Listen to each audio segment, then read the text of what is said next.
یادونه دي ورو لکه شبنم راوړېدل، د ژمي نیمه شپه وه، زړه مې تا پسې ژړل، سپین مخ او شنه خالونه تصور کې مې ستا جوړ کړل، ما ستوري او سپوږمۍ په دې غرض راټولول، شوه پټه به وریځ کې کله بیا به راښکاره شوه، سپین مخ لکه څادر کې پټول ښکاره کول، د لمر کرښې خورې شولې او دا د غره پناه شوه، د لمر کرښې خورې شولې او دا د غره پناه شوه، اشفاق یې تر ماښامه هغه لارو ته کتل. د ستوري رادیو تلویزیون ډېرو قدرمنو اورېدونکو، پتمنو هېوادوالو او راته ګرانو خویندو او وروڼو او دوستانو په مینې مې سلامونه او درناوی ومنئ. د ټول څه دې دا مراته روغ جوړ خوشحاله او هوسا اوسئ. دا دی نن بیا د یو بل ښکلي ادبي بانډار په وړاندې کولو سره زه او زما ګران همکار بصیر بیدار ستوري صاحب سره ستاسو چوپړ کېږي. قدرمنو اورېدونکو، باید ووایم چې زموږ د نن شپې د ادبي بانډار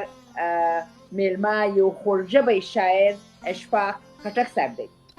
نو هیله ده چې خپرونه تر پایه را سره واورئ او خپل په ښکلو کمنټو زموږ میلمه ونازوئ. ډېر ګران همکار ستوري صاحب، سلامونه، مینه او درناوی مې ومنئ. ښه راغلاست سټوډیو ته.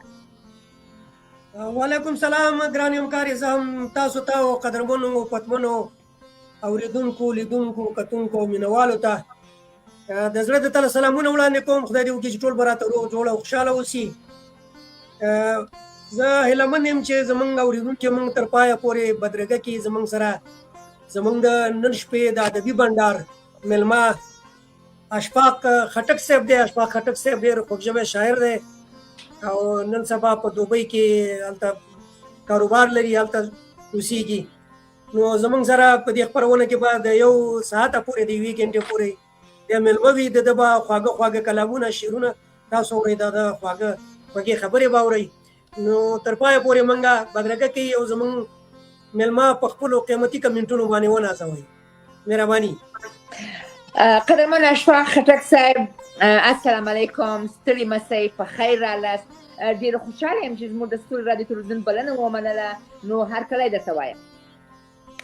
وعلیکم السلام ګرانې خورې توربکۍ صاحبې، ډېره مننه. او زه خپله ډېر زیات خوشحاله یم چې تاسو د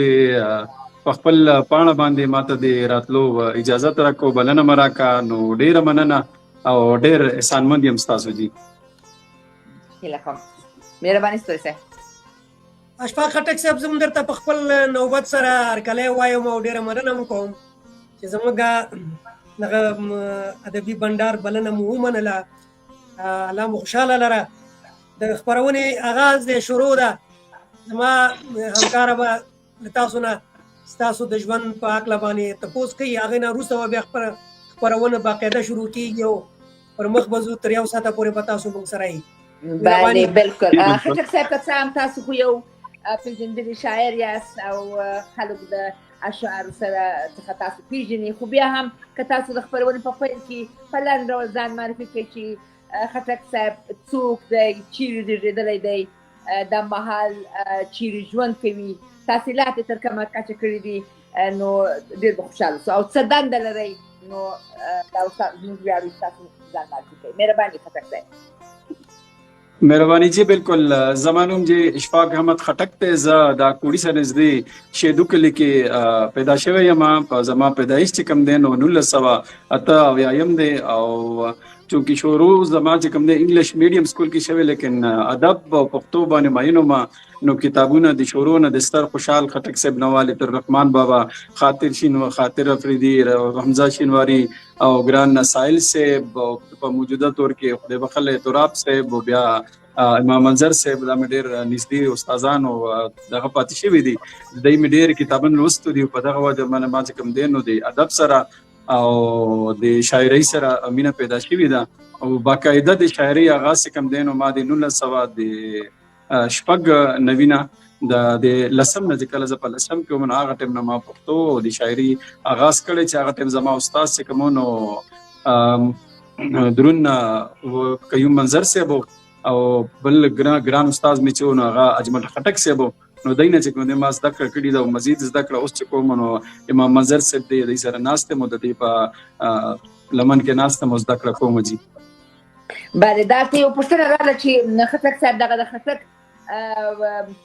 تاسو دغه تخلص چې اخیستی دی نو په دې خاطر دغه شاعرانو د لکه خوشحال خان خټک او اجمل خټک د شاعري څخه متاثر یاست او دا خټک مو ځان ته تخلص کړی او که دا د فامیلي یا د کورنۍ تخلص دی چې تاسو ځان ته اخیستی دی وبخښئ جی بالکل دا د ستر خټک صاحب خوشحال خټک صاحب مونږ چونکې د هغې د خاندان نه یو د کورنۍ نه یو او زمونږ قوم چې کوم دی نو دا خټک دی نو په دې وجه باندې مزان سره هغه درونو خلکو په وجه باندې هم خټک لیکلی او زه په قوم باندې هم خټک یم جی بالکل خټک د پښتنو یو لویه قبیله ده بله چې ستر خوشحال بابا د دغه قبیلې سردار او دغه جی بالکل او نور داسې دا ټول کوم خټک د قبیلې د قوم پورې سره چې تړاو لري اکثر خټک تخلص کوي خټک صاحب د خپرونې شروع هم دا خو زه به په یو پوښتنه وکړم چې ستاسو دغه خپل ادبي سفر په باره کې لږ شانې رڼا واچوئ چې کله د ادب میدان ته راغلي او د شعر و شاعرۍ باندې شروع کړې ده د کوم وخت نه جی بالکل باقاعده چې شروع ما کړي شعر و شاعرۍ او د ادب نو دا ما د 1996 نه کړي ده جی او دغه ټیم کې زه ما په لسم کې سبق وی نو لسم نه بیا یو لسم کې زما ماحول داسې جوړو چې ما سره ټول استادان چې کوم نو ټول د پښتو غړي او ښه نامتو شاعران او ادیبانو دوی سره کېناستم او د دوی دغه ټیم نه چې کوم دی نو ما باقاعده د شاعرۍ او د ادب د لیکلو دا آغاز وکړو دي لومړنی داسې په یاد درته راځي چې اولنی شعر د کله ویلی کله دی غزل ویلی جی بالکل همدغه چې کوم تاسو ته ما یاد کړو دغه ټیم کې ما یو غزل لیکلی او هغه په هغه ټیم سره خبر اخبار نو تقریبا 3 میاشتې هغه خبر اخبار چې ویو نو هغه په ټاپ باندې او په سرخۍ باندې او هغه 3 میاشتې هغې نه بل څخه غزلۍ کې نور راغلی چې لیکلی نو هغه بیا 3 میاشتې به هغوی په خپله پاڼه باندې راوسته وی به لیکلو جي دا غزل ته یاد دی جی بالکل یاد دی راته بالکل تاسو ته چې اجازه یې نو تاسو ته به واورم یو دا خبره یو رڼا په لګه واچو موږ وګورو دغه وخت شاعري او د دې وخت شاعري څومره ستاسو د سفر کې فرق راغلی جی بالکل جی مهرباني دا جی هغه ټیم سره یو غزل مې لیکلی وایي لا به د لوږې مړ شم لا به مې پیغور مړ کي لا به د لوږې مړ شم لا به مې پیغور مړ کي لا به د لوږې مړ شم لا به مې پیغور مړ کي لا به مې کور کې د نهرو بچو شور مړ کي او خیر دې سنبال که خو دنیا ته مې تصویر مه ښایه خیر دې سنبال که خو دنیا ته مې جی خیر دې سنبال که خو دنیا ته مې تصویر مه ښایه خان که راپورې شو نو ما به دغه تور مړ کي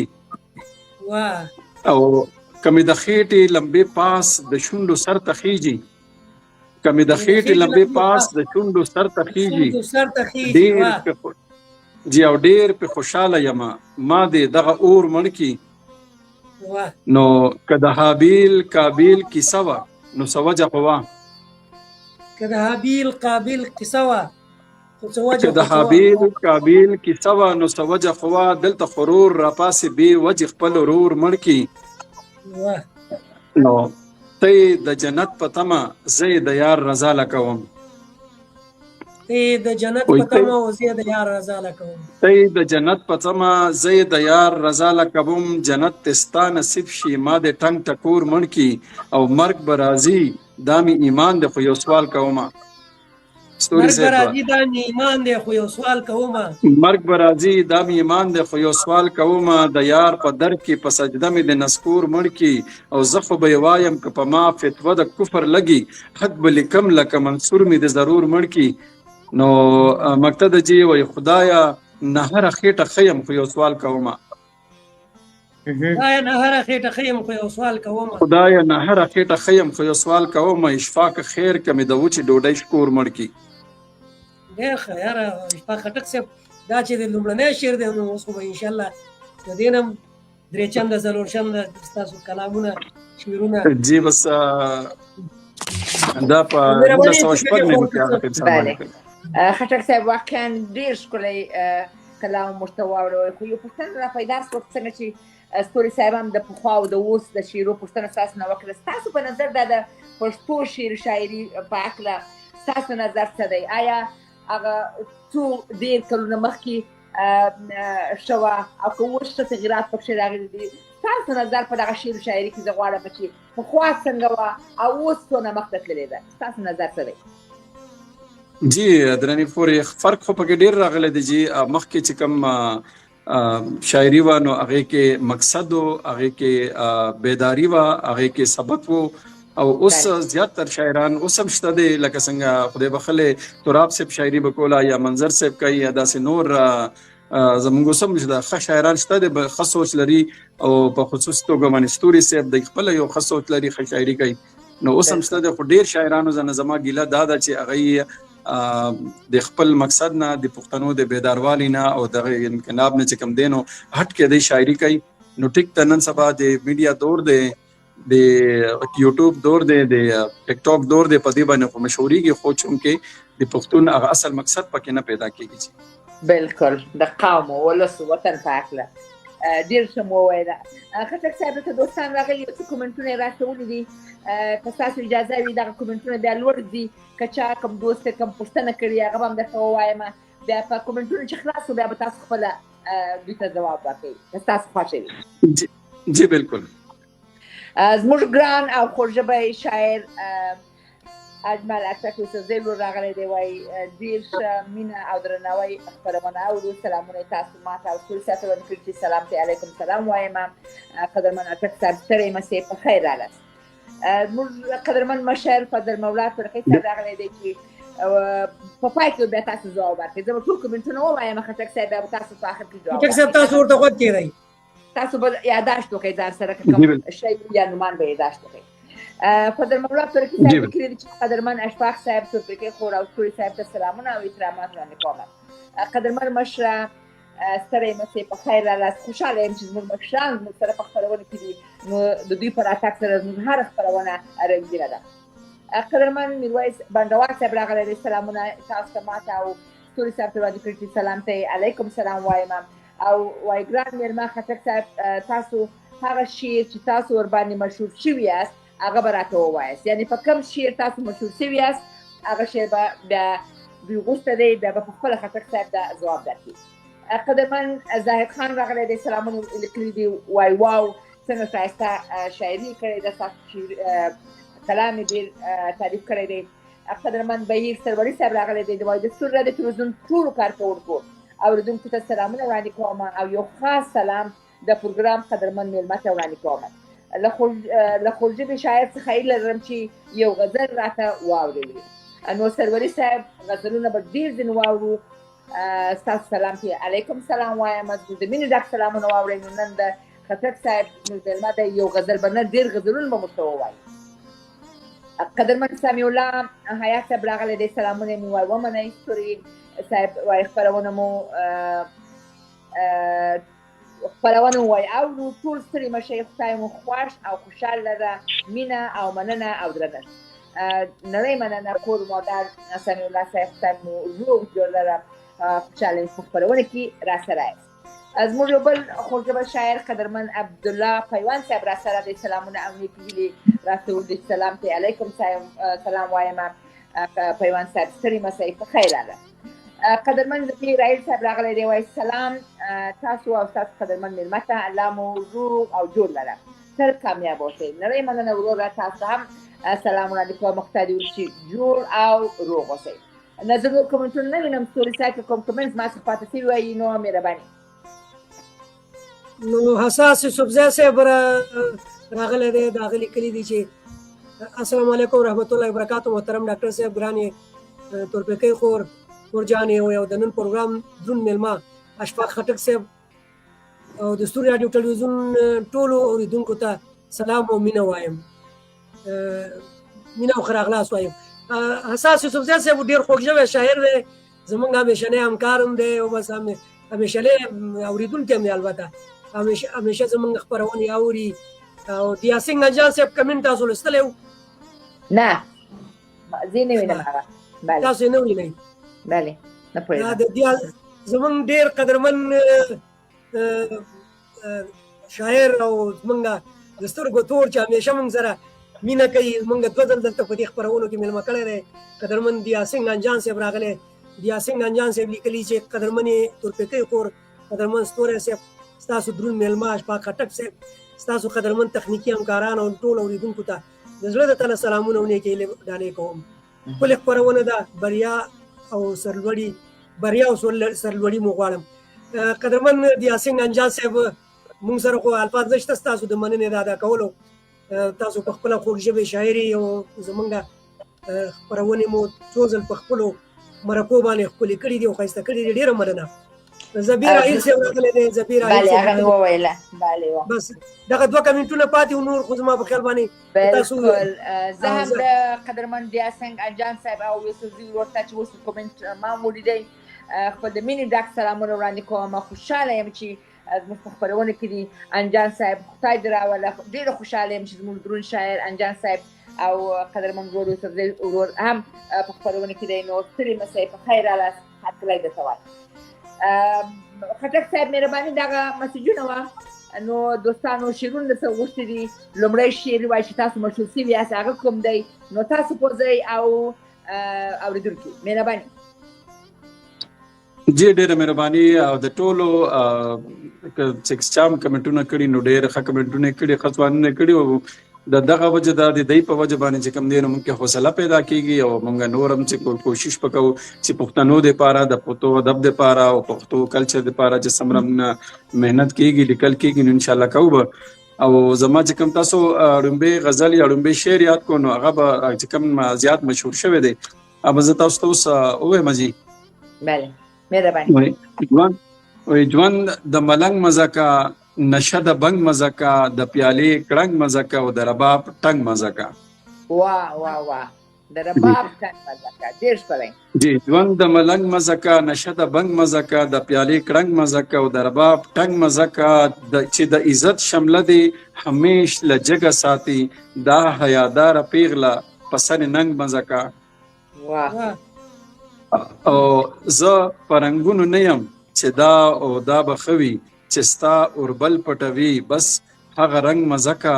نو پام د حیا لوپټه درنه داغداره نشي. پام د حیا لوپټه درنه داغداره نشي، مینه په زړه کې ساته د سترګو جنګ مزه کا، نو ښه زور لرلی شم خو کلې په مینه کوم، چې په رضا یې درکړي هغه کلنګ مزه کا، نو که د پښتو په میدان مسته ګډه ونه کړي، د خاورو لاندې ښه ده توره یې زنګ مزه کا، نو د پښتونواله زلمې شډل بدل به وي خو په خاوره سر نه تیر دی لکه پتنګ مزه کا، نو زما او ستا په منځ کې دا یو تضاد پروت دی ستوري صاحب. زما او ستا په منځ کې دا یو تضاد پروت دی، زه ملنګي خوښوم ته وې پالنګ مزه کا. نو زما پیښې مه کوه دا چې پښتو نه کوي، زما پیښې مه کوه دا چې پښتو نه کوي، زما کمیسو پرتوګ تا سره لنګ مزه کا، نو اشفاق تل داسې وایي د پښتونخوا سندرې، اشفاق تل داسې وایي د پښتونخوا سندرې، بس خنداګانې دې وي او شورنګ شنګ مزه کا. دا جی ډېره مننه دي. ډېر ښکلی ډېره لا واقعا ډېر ښکلی کلام و خټک صاحب. په غږ مبارکات، په عمر مبارکات، په قلم مبارکات. خټک صاحب څو کتابونه مو لیکلي دي، دا مهال نور اشعار هم لاس کې لرئ چې د خیر کتاب چاپ کړئ، که په دې هکله یو څه معلومات راکړئ نو خوشحاله به شو. جی بالکل شعرونه خو مې ډېر لیکلي، غزلې، نظم هر څه مې ډېر لیکلي، خو کتاب ته راته ټایم نه دی میلاو شوی چونکې زه په وطن کې ډېر کم پاتې شوی یم. نو د تقریبا دا 14 کاله شو چې دوبۍ کې ژوند کوم، نو لیکم باقاعده، خو کتاب ته لا ټایم نه دی میلاو شوی، نو په دې وجه باندې رانه کتاب یا چې کوم دی چاپ کول دا پاتې دي. جی خټک صاحب زه به یو پوښتنه لرم او هغه دا چې تاسو په دوبۍ کې کاروبار کوئ ژوند کوئ نو په دوبۍ کې د دې زمینه درته برابره ده چې کله کله داسې شاعران ملګري ادیبان سره راغونډ شي یو بنډار وکړي او د خپل زنګ جی بالکل شته داسې ملګري شته خو زما چونکې ټایم ټیبل داسې دی ډیوټي مې داسې دی چې ما ته ډېر کم وخت میلاویږي نو میاشت یو نیمه دوه میاشتې پس څه ملګري شته دی چې لاړ شم ای سره کښېنم ای نه کلامونه واورم او ای سره کلامونه شیر کړم نو ټایم میلاویږي چې داسې میاشت دوه میاشتې پس داسې ادبي خپرونې لرئ خټک صاحب همالته په دوبۍ کې هم جی بالکل شته دی داسې درانه ملګري شته دی مخکې زموږ یو تنظیم نزار شاه منصوري صاحب الله دې وبخښي نو ای سره به میلاوېدو ای به پروګرامونه کولو هغه ټایم سره ټایم هم وخت مو اوس چونکې ډیوټي داسې ده چې د کې ټایم ډېر کم میلاوېږي جی قدرمن حمیدالرحمن نادم صاحب راغلی دی وایي اشفاق خټک صاحب توفیقي خور او بشیر بیدارستور صاحب ته په دواړو لاس سلام وړاندې کوم وایي موږ انټرنټ صحیح کار نه کوي خپرونه صحیح نه اورم خو بیا هم وایي ستاسو زیار د ستاینې وړ دی نړۍ مننه نادان صاحب ستړي مه شئ په خیر راست خوشحاله یم خپرونه کې راسره خدای دې وکړي انټرنټ مو قوي سي او زموږ خپرونه تر پایه پورې واورئ ستوري صاحب فکر کوم موږ تاسې د کلمې هم لرو خپرونه کې څنګه دې خوښه ده چې یو د کلمه د دوستانو سره واورو بالکل به واورو خو دغه دوه درې کمنټه دي ځکه ستاسو اجازه وي زه د دوستانو سره شریک کوم چې بیا منتظر دي چې زما نه بره لاړ نه شي که نه عبدالله پیوند صاحب راسره ملګری شوی لیکلي چې قدرمن مېلمه ته او تاسو ته سلامونه وعلیکم سلام عبدالله پیوند صاحب خوشحاله او سوکاله اوسئ د حقیقي خیال د آی ډي لاندې قدرمن الحاج پیر میرویس صاحب راسره ملګری شوی دی هغه لیکلي دي چې سلامونه او نیکې هیلې ستوري راډیو ټلویزیون درنو قربانو ته او مېلمنو ته او لیدونکو ته سلامونه وړاندې کوم هیله ده چې ټول به راته روغ جوړ او خوشحاله اوسئ وعلیکم سلام پیر صاحب الله مو خوشحاله او سوکاله لره مننه مو کوم چې کمنټ د لارې موږ سره برخه اخیستې قدرمن حساس یوسفزی صاحب وایي چې د ګران اشفاق خټک صاحب نه پوښتنه ده چې تر اوسه یې کوم کتاب چاپ دی او که نه او په کوم سند کې زیات کار کړی دی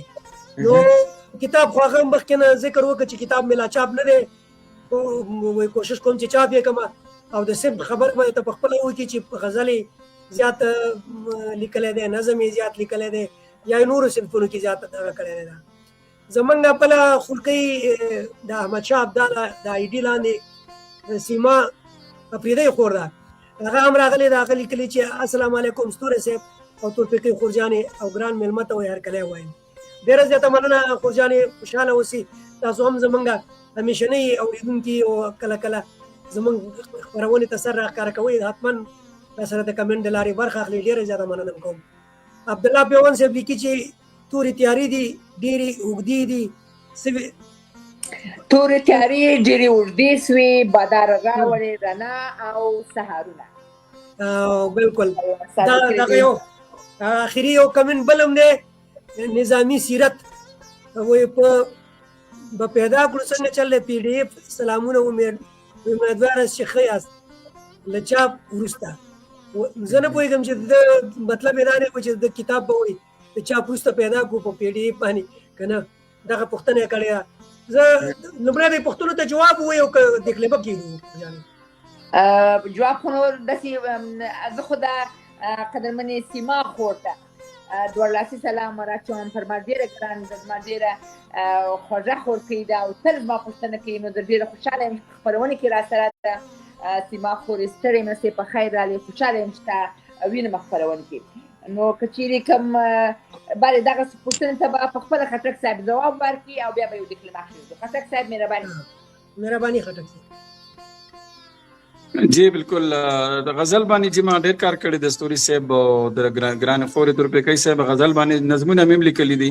او زیات کار چې کوم دی نو ما په غزل باندې کړی دی او غزلې مې ډېرې لیکلي دي او انشاءالله ډېر زر را روان وخت کې به چې کلم پاکستان ته رالم نو انشاءالله چې کتاب به چاپ کوم او انشاءالله تاسو به انشاءالله ټولو ته انشاءالله خبر در کوم جی خټک صاحب یو پوښتنه راوګرځېدله زه خو دا پوښتنه راشي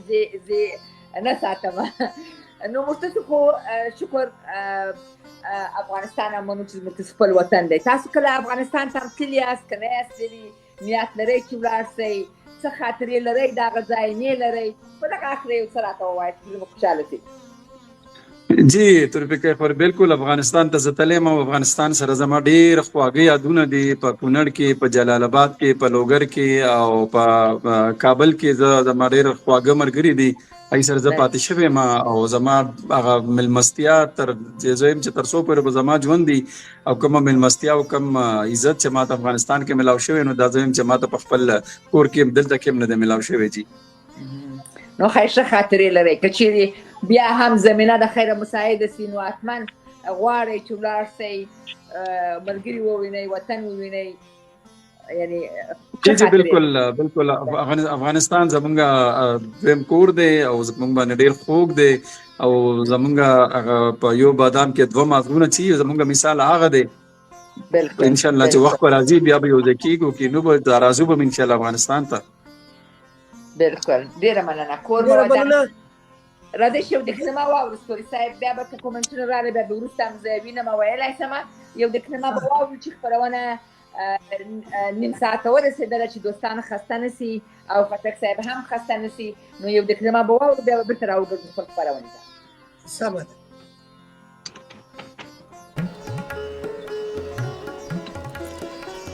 خوږ ژبی شاعر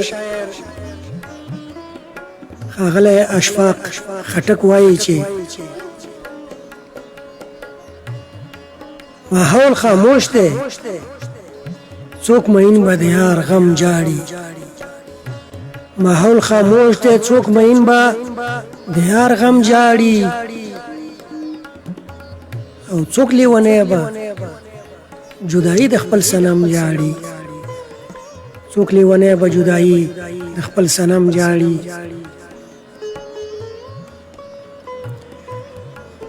رنګ یې تکزل دی داسې ښکاري سپوږمۍ تندر نیسي. رنګ یې تکزل دی داسې ښکاري سپوږمۍ تندر نیسي. څوک ترې عکسونه اخلي، څوک ورسره سم جاړي. څوک ترې عکسونه اخلي، څوک ورسره سم جاړي. او د جانان غمه په والله را باندې دومره ګرانې. د جانان غمه والله را باندې دومره ګرانې. لکه کونتره سارانۍ چې په حرم جاړي. لکه کونتره سارانۍ چې په حرم جاړي.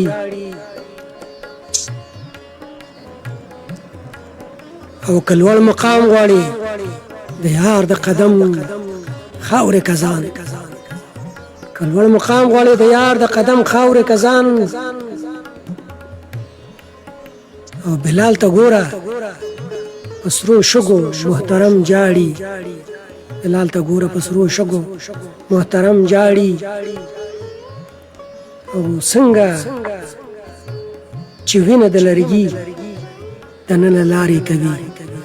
څنګه چې وینه د لرګي دننه لارې کوي. او داسې یادونه مې ستا زړه ته دي علم جاړي.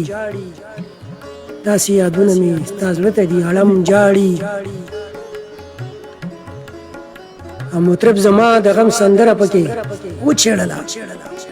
مطرب زما د غم سندره پکې وچېړله. او د ډېره غمه یې رباب کې زیر و بم جاړي. د ډېره غمه یې رباب کې زیر و بم جاړي.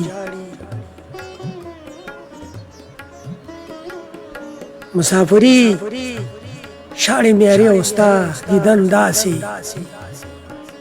مسافري شاړې میاري او ستا دیدن داسې. لکه چې للمه کې باران پسې شړشم جاړي. لکه چې للمه کې باران پسې شړشم جاړي. د زړه فریاد مې ورته وې خو رانه مخې واړو. د زړه فریاد مې ورته وې خو رانه مخې واړو. اشفاقې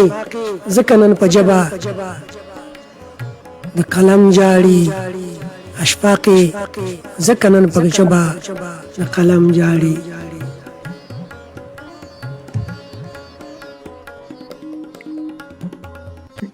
ماشاءالله ډېر ښکلی کلام و خټک صاحب او زما ګران همکار هم تاسو ته ښه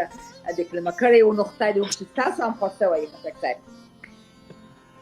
دا زموږ د ستوري رادیو تلویزیون یو ډالۍ ده چې موږ یې شاعرانو ته ورکوو، نو ستوري صاحب واقعا ډېر ښکلی دکلمه کړی و.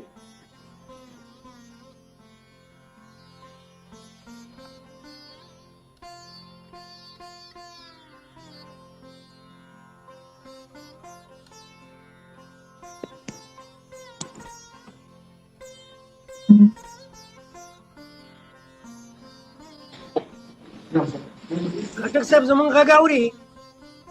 جی بالکل اورم جی ستاسو غږ اورم. تا د تورپیکۍ خور خبرې واورېدې؟ جی بالکل وامې اورېدې. تورپیکۍ خور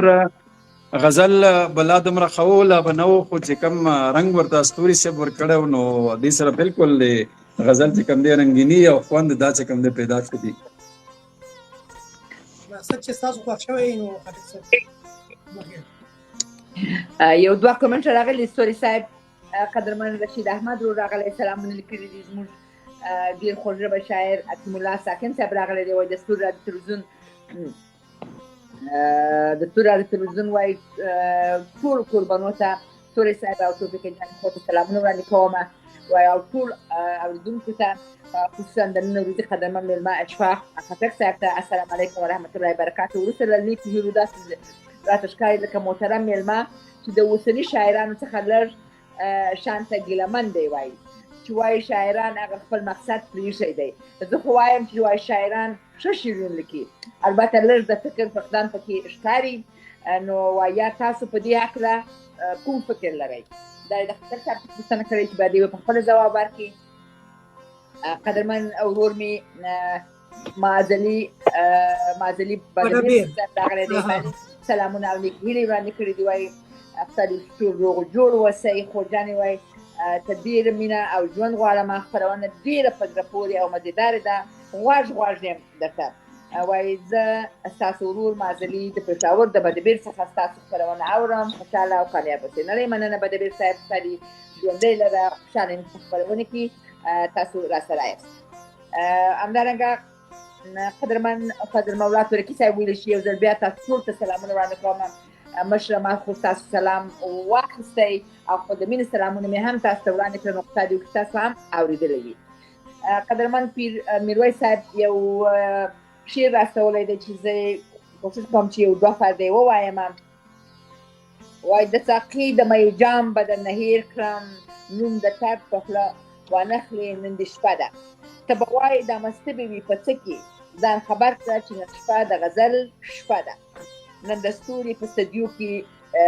مېلمه شته دی، په فیشن کې دا استدیو ډېره ښایسته ده. ډېره مننه پیر میرویس صاحب، ښکلی شعر مو لیکلی و. کور مو ودان، ژوندی اوسئ، په قلم دې برکت، په عمر دې برکت. سهار افغان خور راغلی ده، سلامونه او نیکي تاسو ته ماته او ګران مېلمه ته ویل دي چې زه تیاری کوم سلام وایم، خپل د مینې ډک سلامونه دوی ته هم وړاندې کوم. قدرمن ګلاب شمسور راغلی دی، سلامونه یې وړاندې کړي دي چې وایي تورپیکۍ خور ته ستوري صاحب ته او خټک صاحب ته سلامونه وړاندې کوم. وایي د خټک شعرونه اورم، خوند ترې اخلم، ځکه چې په مالګه شربت کې که څنګه نه پوهېږم کوم چې څوک د محبت خبرې کوي نه. نو ګلاب شمسور صاحب نړۍ مننه، کور مو ودان، زموږ د مینې ډک سلامونه هم واخلئ، خوشحاله یم چې په خپرونه کې راسره یاست. نو بس دغه کومنټونه نور کومنټونه نشته، بیا هم غواړم چې یو خوږ کلام د مېلمه څخه واورو چې یو کمنټ پاتې شوی چې هغه نوم به زه واخلم، RJ صابر بالا ګړی چې هغه هم کمنټ کړی دی او کور یې ودان. هر خپرونه کې زموږ سره برخه اخلي، ډېره زیاته مننه دې کوم. بله نو خټک صاحب راځو د خپرونې خوا ته بېرته تاسو نه یو کلام او د کلام نه وروسته بیا دغه وکړو دا پوښتنې نه صحیح ده ستوري صاحب. دا یو لنډ بحر غزل دی جی. عرض دی وایي که زه سترګې ته رڼا یې، که زه سترګې ته رڼا یې، که زه سترګې ته رڼا یې، بې رڼا سترګې بېکاره، زه وجود یم ته مې سا یې او بې سا وجود بېکاره. هغه غوښه د کارغانو چې خوړی شي بې د ښکاره جنګ په دنګو حوصلو شي هسې نه په ذوالفقاره نو ستا د ښار پیغله سرتوره آفرین دې وي سرکاره خوله کې زار او زړه کې زهر څومره ښکلې اداکاره یو شهید بل مجاهد دی بس پښتون پکې بدکاره نو زما وینه ستا سینګار شي ته آکا شي زه خونکاره ګبین تریخ زهر خواږه شول دا دنیا څومره مکاره نو مقطع د روپیکای صاحب چې اشفاق ګډې وډې وایي ځان ته وایي قلمکار دا چې لنډ بهر غزل دي ډېر ښکلی غزل و ډېره مننه خټک صاحب یو بله پوښتنه لرم چې شاعري خو مو ډېره ښکلې ډېره لوړه ده او ډېر خوند ځینې اخلو نو کله کله دا نثرونه یا لنډې قصې او لیکوالي هم کوئ دا قصې مو لیکلي دي یا علاقه ورسره لرئ که څنګه په دغه هکله هم که څه معلومات راکړئ نو خوشحاله به شو نه چې دې باندې ما دومره کار نه دی کړی نه مې دی لیکلي او غزل زیات تر زه لیکم نظم لیکم او په حالات باندې چې څه داسې مخې ته راشي نو بس هغه به لیکم جي هغه یو پوښتنې ته مو ځواب ورنه کوي چې هغه یو ملګري لیکلی و چې د اوسني شاعرانو په هکله تاسو لیکلي و چې دومره لوړ شعرونه نه وایي وایي په دغه هکله خپل نظر وښیاست جی همدغه خبره به زه به دوباره وکړم تاسو ته چې په غزل یا نظم یا لیکل دا دی کې څه مقصد پکار دی چې زمونږ دا نوی نسل چې کوم دی زمونږ دا نوی کل چې کوم دی دوی ته د پښتو ادب د پښتو زمونږ چې کوم کلچر دی د دې باره کې پته ولګي زمونږ وګړي چې کوم تیر شوي دي نو د هغې تاریخ ورته پته ولګي او په دې کې هغه جذبه هغه حوصله او هغه جذبه چې کوم دی دا دوباره را ژوندی شي نو داسې یو مقصد پکار دی په شاعرۍ کې نو همدغه څیز دی بلکل مهرباني صاحب ډېره زیاته مننه خټک صاحب یو کمنټ بل هم راغلی دی د مسعود شیرزاد صاحب لیکلي چې وعلیکم سلام موږ هم درته وعلیکم سلام وایو موږ به درته سلام واچو سلام علیکم مسعود شیرزاد صاحب هرکلی درته وایو لومړی ځلم دی چې خپرونه کې مو لیدي ډېره مننه او زه یو پوښتنه لرم د په ټولنه کې د شاعر مسؤلیت ستاسو په نسب باندې یا ستاسو په فکر باندې ستاسو په خیال باندې څه دی خټک صاحب دا دوباره لږ ووایي جي په ټولنه کې دغه د شاعر مسؤلیت ستاسو په نسب باندې څه کېدی شي لکه د شاعر مسؤلیت څه دی په یوه ټولنه کې په یو اجتماع کې دا میسنجر دی ستوري صاحب د شاعر چې کوم دی دا میسنجر دی او دا د خلکو ته چې څنګه موږ تبلیغ خپرو نو داسې د پښتو د ادب د پښتو د کلچر د پښتو د وګړو د پښتو د تاریخ او په نوي کول کې دغه سب جذبه راوستل او دا جذبه بیدارول دا د شاعر کار دی چې دی به د وخت مطابق په کم چاپېرچل کې چې څه کېږي کم بد څیزونه کېږي هغه ښکاره کول چې کم ښه څیزونه کېږي هغه ښکاره کول په خپل نظمونو کې په خپلو غزلو کې نو د شاعر چې کوم دی ډېر غټ کردار دی چې دا خپله مطلب د وخت آینه د ټایم آینه د کم چې چاپېرچل کې کم د پښتو ستمه وي چې د پښتنو کم دستور دی چې هغه د اوسنو لکانو کې ځکه چې د میډیا دور دی نو ټول بل طرف ته روان دي چې د کې د پښتو د کلچر او د بیدارۍ راشي مننه تورپیکۍ خور د خټک صاحب یو مشاعره موږ سره په شریکه باندې کړې وه بله د ده نه ما یو کلام ریکارډ کړی دی بله نو که ستاسو اجازه وي چې خټک صاحب خلک په ژوندۍ باندې وګوري په تصویر کې وګوري چې دا بلکل دغه کلام چې دی که ستاسو خوښه وي دغه سره په شریکه باندې واورو بلکل بس د زړه په غوږو یې اورو مهرباني ستوري صاحب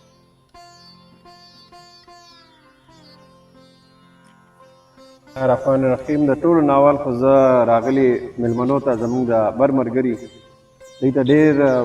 د زړه د کومې پخیرالی وایم او ډېره مهرباني او د دوی دا خلوص او د دوی دا مینه چې ما کومه پښتنو سره او دې سره ولیده نو د دې ګواهي نن موسم هم ورکوي جي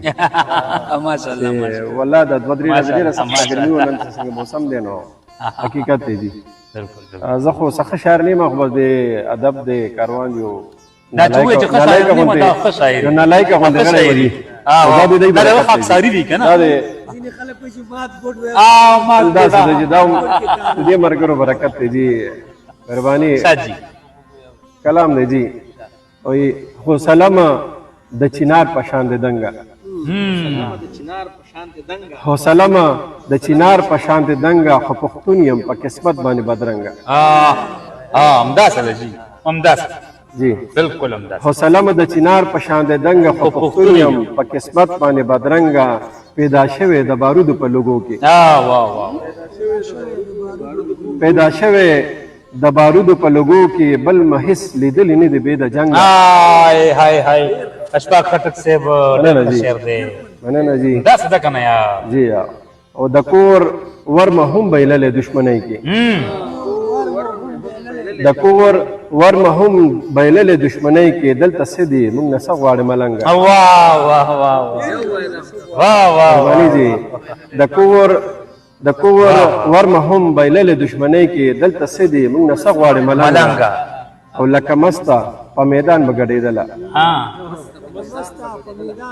لکه مسته په میدان به ګډېدله هغه توره په میان کې شوله زنګه واه واه واه واه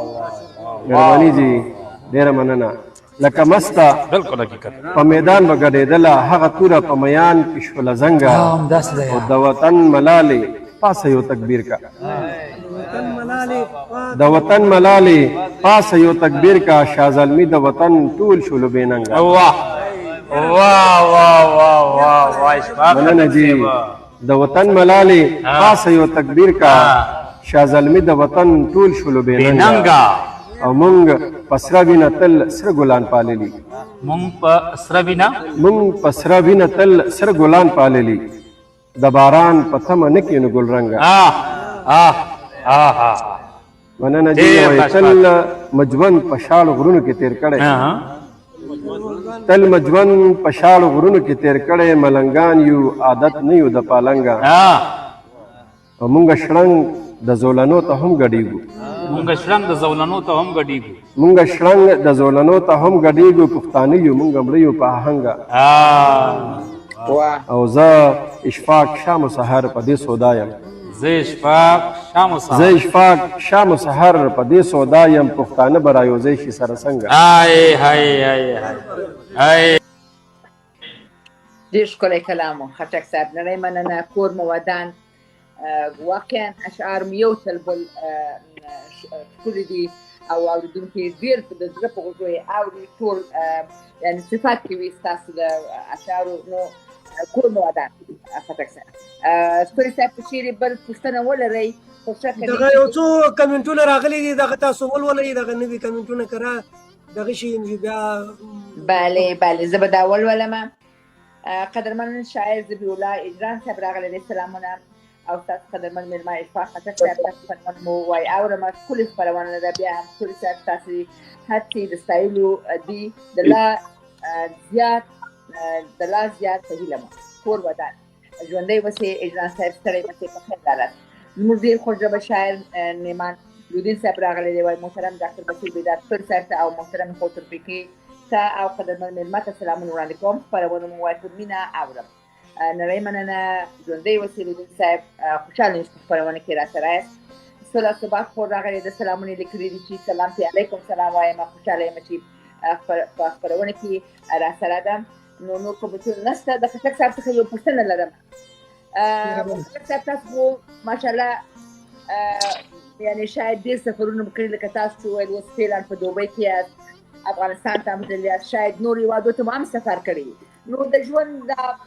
ناخوالو څخه به ډېرې ښې خاطرې به هم وي او بدې خاطرې به هم وي که کومه جالبه خاطره موږ ته ووایاست خټک صاحب چې تاسو ډېر خوږه وي تاسو خوشحاله سوي یاست یا خدای نخواسته ترخه خاطره یا ډېره مایوسه سوي یاست نو خوشحاله به زموږ سره شریکه کړئ جی پهله به خوشحاله وایو چې په څه باندې خوشحاله شي ژوند کې نو الحمدلله دا شاعري چې ما شروع کړې نو دا تاسو ته پته ده چې شاعري د زړه درد او مینه چې کوم ده د دې نه پس شاعري شروع کیږي. اوله په شاعري کې خوند راځي. نو زما د غزل یو شعر دی وای ډیر په مینه کې بیلارې شو ملګرو زه اشفاق عبادت طرف ته مخ کړم. جی نو الحمدلله چې چرته مې مینه وکړه او څوک مې خوښ شو الحمدلله چې بس هغه خدای پاک راکړو هغه نن سبا زما کور ودانې ده جي. نو دا زما د خوشحالۍ چې کوم دی نو خبره ده او غم چې کوم دی او غم خبره یا د خفګان خبره چې ده نو دا همیشه زه چې کوم دی نو دا د پښتون د په بربادۍ باندې او د پښتون په نااتفاقۍ باندې او د پښتون چې کوم دی په حقیقت تلو باندې دا هر لمحه چې کوم دی نو ما دپاره د غم او د خفګان لمحه ده. بله بالکل خټک صاحب شوخي هم راله خټک صاحب یو ټوکه راله یو شوخي پوښتنه ده نو وبخښئ نو ستاسو شاعري کله چې په مینه کې سوځېدله ډېره دردناکه او خوږه وه او کله چې مینې ته ورسېدله خوږه سوه په دې هکله یو څه راته ووایه.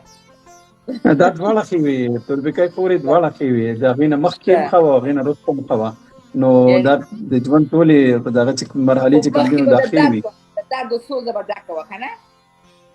جی بالکل همداسې ده همداسې ده.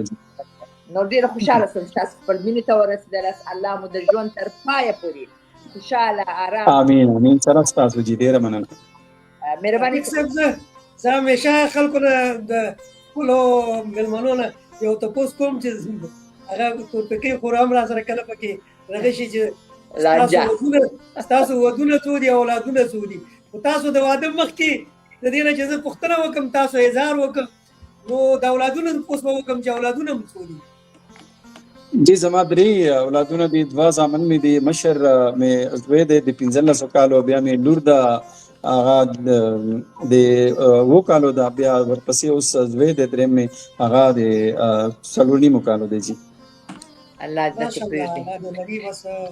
دا مشر زوی دی ستاسو په لاره څه قدم ایښی دی خټک صاحب که یا شعر و شاعري خوښېږي نه خوښېږي؟ جی تورپیکۍ خورې زما درې واړه بچي چې کوم دي نو دوی ټوله ورځ زما شعرونه او زما غزلونه زما نظمونه چې کوم دي دا لولي ما ګوډ په خپله ژبه کې ټوله ورځ هم په دې کې لګیا وي جی. ډېر ښه دا خو ډېر ښکلی کار دی. یو پوښتنه لرم هغه دا چې نن سبا د سوشل میډیا دور دی په دې کې مختلف ایپونه دي چې هغه د فیسبوک په شکل کې د انسټاګرام په شکل کې د ټیک ټاک په شکل کې او د واتس اپ او د نورو د ډېرو شکلونو کې دغه ایپونه لګیا دي خلک پکې مصروف دي دنیا یې بالکل رالنډه کړې ده لکه نږدې کړې ده نو په دې کې بیا یو ځینې خلک بیا د ادبي پروګرامونه هم کوي او په ځینې پکې داسې ګروپونه هم لري چې هغې کې د ادب پر حواله باندې باقاعده درس هم ورکول کېږي او هغه ګروپونو کې خلک زده کړې کوي. نو تاسو هم داسې دې ګروپونو سره څه برخه لرئ د دې نه هم څه زده کړي دي دې ګروپونو نه او که نه؟ جی بالکل ستوري صاحب زموږ شته دی جی زموږ ډېر ګران او درانه ملګري استادان موږ لرو په ګروپونو کې زموږ خټک ادبي جرګه شیدو چې د ډېر وخت نه د هغې کې ډېر درانه لیکوال او استادان شته دی نو موږ هغې کې چې څه مسله یا څه وي نو هغې کې درس هم کېږي هغې کې تعلیم هم کېږي او چې څه تنقید وي هغه هم پکې کېږي نو بالکل هغې کېږي او زموږ دا جمال ادبي جرګه ده د اکوړه خټک چشمۍ د چې کوم کې موږ سره ډېر درانه خلک او ډېر پوه خلک لکه څنګه امام منظر صاحب شو خالد نواز صاحب شو اور ننګیال صاحب شو داسې ډېر ملګري ډېر درانه ټول پوهان ملګري دي زموږ دغه بنډار کېږي زموږ په دې باندې ډېر بحث او زده کړې کېږي. ډېر ښه خټک صاحب مهرباني تورپیکۍ خور که کومه پوښتنه لرئ موږ سره بله یو بل کلام غواړم د خټک صاحب څخه وایي زما همکارانو مو ټول ویله چې خپرونه په پیل کې هم یو چې خوږه په اشعارو شروع سي نو په پای کې به هم یو خوږ شعر واورو چې همداسې په خوږو شروع او په خوږو پای ته ورسېږي. نو یو بل ښکلی کلام محتوا وړاندې کړه خټک صاحب چې دا د زړه زنګ مو لري. قدرمن فضل مولا تورکی صاحب وایي چې ډېر خوند مو له دې بنډار نه واخیست ټول راته ډېر عمر ژوندي اوسئ قدرمن استاد چې تاسو را سره ملګري تاسو ډاډ را سره ان شاء الله زمونږ بندار به خپلې او ډیره مننه کوم چې تر دې دمه پورې مونږه تر اخره پورې را سره په دې خپرونه کې یې او زمونږ ساري ډیره مننه مهرباني خټک صاحب. جی تر پہ کہ خور غزل بتا ستا ہوئے مجھے وہی دم میں کا خمار نہ ملگ واڑا وا واہ دم میں کا خمار نہ لگواڑا واہ دم میں کا خمار نہ ملگ واڑا وا یمولا بیکار نہ ملگ یمولا بیکار نہ ملگ واڑا وا جی وہی مات بم قسم شي بیا په ورغلم مات بم قسم کې بیا په ورغلم بچ می قدرې لار نه ملګ واړه و کور د ګټې خدای کو پکې نه وینم بس کا دی روزګار نه ملګ واړه و او بیا یې زلفې پرانیستې جوړ وجنې می بیا یې زلفې پرانیستې جوړ وجنې می مړ به مې کړي دار نه مې لږ واړه وه او دې کې منجور دی په ما بد لګي نه ورځم دربار نه مې لږ واړه وه نو دا مولمه خپله پکې ونخلم دا مولمه خپله پکې ونخلم ښکار به شمه ښکار نه مې لږ واړه وه نو ما باندې شبګیر کې په غرمه راځي خوب راځي سهار نه مې لږ واړه وه نو خوب وینم رحمان بابا ویلی دی ستوري وینم رحمان بابا ویلی دا بیا ووایه خوب وینم رحمان بابا ویلی دی زما ورته خار نه مې لږ واړه وه نو نن به په خټکو کې مېلمه یمه یا فرښتې شمار نه مې لږ واړه وه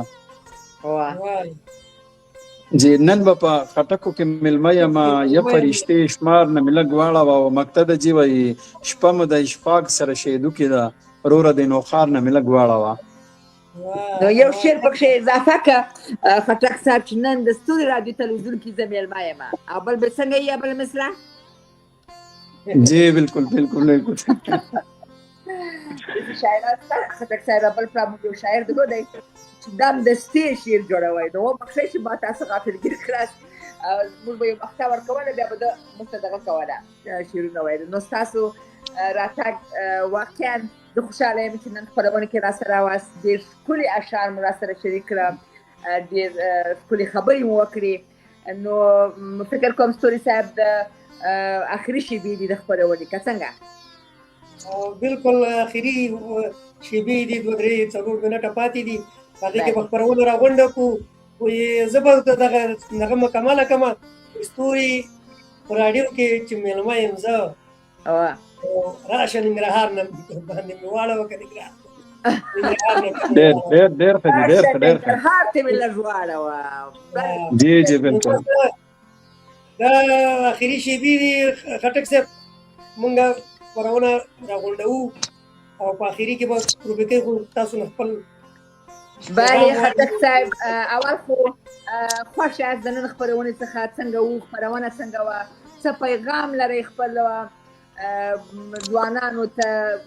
شاعرانو ته خپل هېوادوالو ته څه پیغام لرئ افغانانو ته څه پیغام لرئ زموږ د ستوري راډیو تلویزیون په هکله څه نظر لرئ څه انتقاد لرئ څه پیشنهاد لرئ نو میکروفون بیا هم ستاسو په اختیار کې دی هر نظر هر پیغام هر اواز چې لرئ مهرباني جی بالکل پښتنو دپاره خو زما همدا پیغام دی چې په هر ځای کې د دنیا په هر ګوټ کې چې یې که هغه فرض که دوبۍ ده او که لندن ده او که امریکا ده او که افغانستان دی چې هر ګوټ دی خو خپله ژبه خپل دستور خپل کلچر دا ژوندی ساتل پکار دي خپل ژبې دپاره کار کول پکار دي خپل پښتنو دپاره کار کول پکار دي خپل پښتنو راغونډول پکار دي چې هغه په هر ګوټ کې دي چې هغه په لر کې دی او که هغه په بر کې دی او که هغه په د دنیا په هر ګوټ کې دي بس چې سوچ دا ورته وشي چې اخري راځي په پښتو ودرېږي په پښتون ودرېږي او پښتون په مقام ودرېږي بالکل بالکل ډېر ښکلی پیغام او څه نظر لرئ زموږ د ستوري راډیو تلویزیون په هکله جی بالکل د ستوري صاحب خو دوی سره زما ملاقات شوی دی ډېر درانه او ښه سوچ والا خلک دی او بل ستاسو د ستوري ریډیو ټلویزیون چې کوم دی نو دې باندې زه خپرونې اورم جي د نه مخکې 2-3 خپرونې ما واورلې نو ډېر یو ښه سټیج او د نوي خاص کر د نوي شاعرانو دپاره د نوي خلکو دپاره چې کوم دی یو بندار دی او یو موقع ده او یو ښه شیشه ده چې دنیا ته په مخ باندې راشي او دنیا ته په خپل خیالات او خپل نظمونه خپل سوچ چې کوم دی دا ته وړاندې کړي. بالکل خټک صاحب نو داسې ونه ښیي چې بیا ولاړ سئ بیا موږ ته شا وګرځوئ، کله کله راځئ خپرونې ته، کله کله موږ خپرونه اورئ، زموږ چینل سبسکرایب کړئ. ډېر مېلمانه چې یو وارې راسي بیا نو موږ ته بیخي شا واړوي. نو زه غواړم چې خټک صاحب کله کله چې وخت پیدا کړئ نو سر راښکاره کړئ زموږ استودیو ته او یو جی بالکل موږ خوشحاله شو. بالکل تورپیکۍ خورې چې تاسو کله ما غواړئ انشاءالله چې زه به تاسو سره حاضر یم او د هغې نه علاوه هم چې تاسو نه هم وایئ نو زه به انشاءالله د پروګرام دا خو زما زده کړه ته کېږي. دا زده کړه چې کوم دا د عمر حد نه لري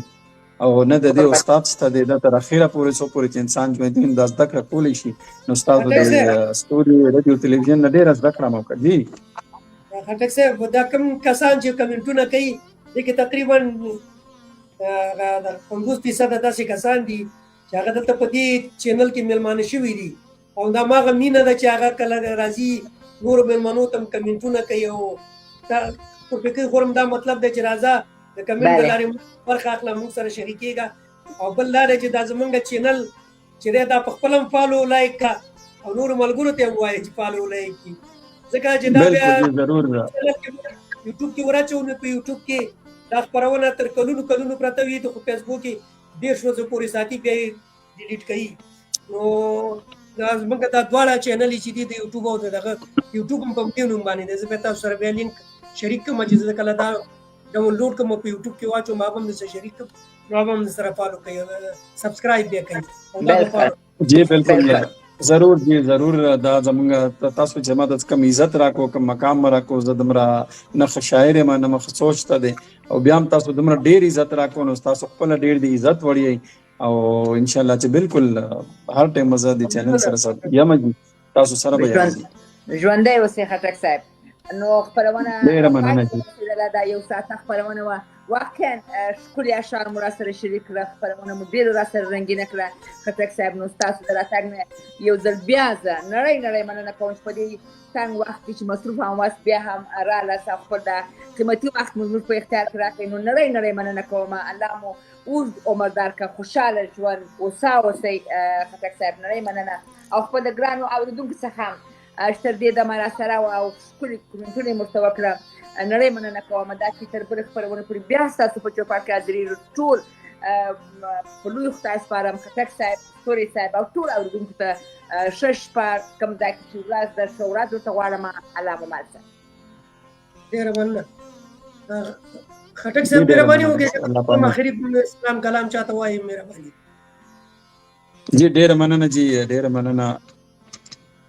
بس خوشحاله اوسئ. نعمان الدین صاحب ستاسو نه مننه. په آخري کې یو بل کمنټ کړی و زموږ د ستایلي و الله دې تا وستایي. خوشحاله اوسئ سرلوړی اوسئ. د ټولو اورېدونکو نه د ټولو قدرمنو نه چې موږ سره په دې خپرونه کې ملګري شوي وو د اول نه تر اخره پورې خپرونه وکتله ویې اورېدله یا یې زموږ سره د کمنټ د لارې برخه واخیسته. د ټول نړۍ مننه کوم. د قدرمن خټک صاحب نه هم مننه کوم. خپله خپرونه چې دا په همدې ځای کې راغونډوو. شپه مو په خیر، ښاد آباد او ودان اوسئ. د الله په امان. الله په امان. الله په امان. الله په امان.